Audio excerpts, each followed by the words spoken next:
Hello, and welcome to our Hustle and Know entrepreneurial experience. I'm Julie, we got Shawn here, Joseph, and we are an entrepreneurship book club moving into the podcast world.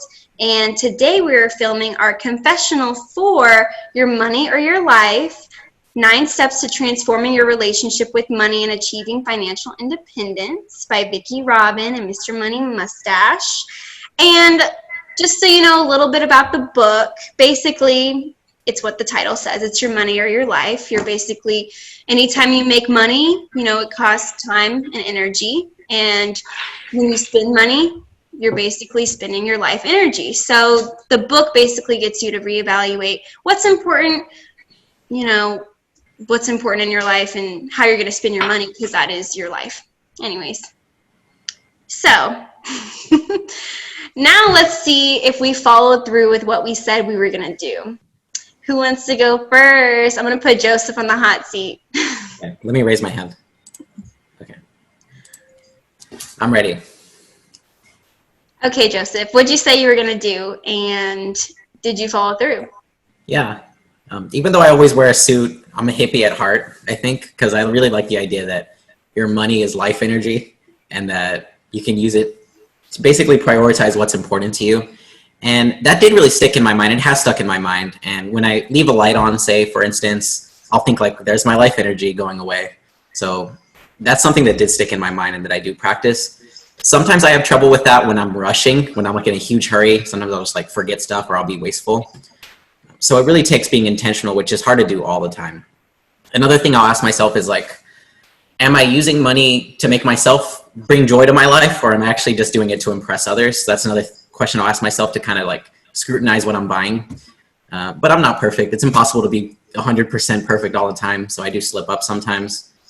And yeah, it's something that I'm working on. I've gotten better. I'm more intentional, but I'm still not 100% there. Mm-hmm. Thanks, Joseph. What about you, Shawn? My takeaway from the book was understanding what enough is and making sure that we are trading our time, essentially our life force, for these things that we're buying. So if we go buy a new sports car, we just need to understand how that translates into money that we're going to have to earn or life force that we're going to have to trade to get it. So it really did put money in a different perspective. I always thought of myself as kind of spending more conservative anyway, but this has kind of really pushed me more to a minimalism sort of mindset, to where I keep challenging myself, what is enough? So, and in doing that, I went through the exercise that the book went through, not exactly as it went through the steps, but I did try to calculate what it would be for me to have enough to where I wouldn't have to work or spend my life force, where I could have my own money working for me. And the world changes. Obviously, we got a big wake-up call this last couple months, but the plan is still going forward. I still work for a company that is considered essential. I have been able to maintain what I'm doing. And in fact, I'm taking this opportunity to cut back even further in some regards. And, we're eating more in, of course. We're not going out. We're not doing some entertainment type things. I can still dream about those things. And when I do them, they will be with intention and not just because I'm bored or want to go do something else. By the way, I haven't been bored since 1995. That's just kind of a funny inside joke that I like to throw out there. But as far as me ultimately making it to 2024, even with this pandemic going on right now, it has not derailed me, but it has made me kind of double down on what is important, where I should be spending my time. And I have to tell you, I hear a lot of people being bored right now because we're all kind of sitting at home. I've probably been never busier than I've ever been in my life, because I've been able to take up some of the pet projects that I wasn't afforded to do before when I was distracted going other places. So I'm in a phase of my life now where things are not so much what drive me, it's the experiences. And even the virtual experiences like this are very rewarding for me. I'm having a lot of virtual happy hours and those types of deals, but I digress. I am still on track.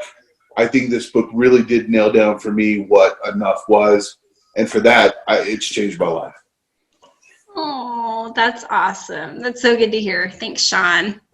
Okay, so for me, I've basically been tracking my expenses like my entire life, but what really got me on the book was she goes into saying, like, don't just throw your money on anything, like she calls it like a gazingas pin. So it's basically like, you know, the candy that you see when you're checking out, even though it's only a couple dollars or whatever, like that adds up. So don't just throw your money on like meaningless things that don't really bring you true joy.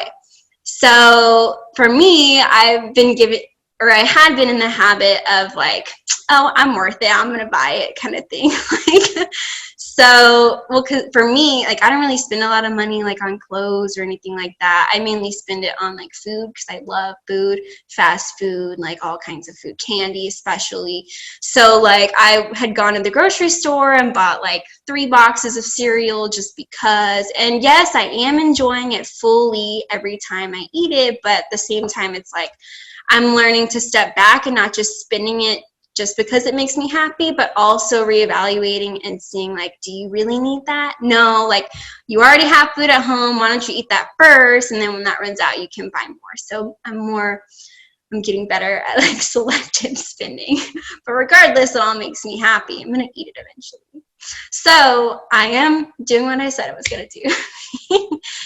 Well, awesome. Thank you, guys. And thank you for listening, and audience, especially in our quarantine times. We're just video chatting right now. But don't forget to keep reading, keep hustling, and don't forget, hustle beats talent when talent doesn't hustle. Bye. See you next time.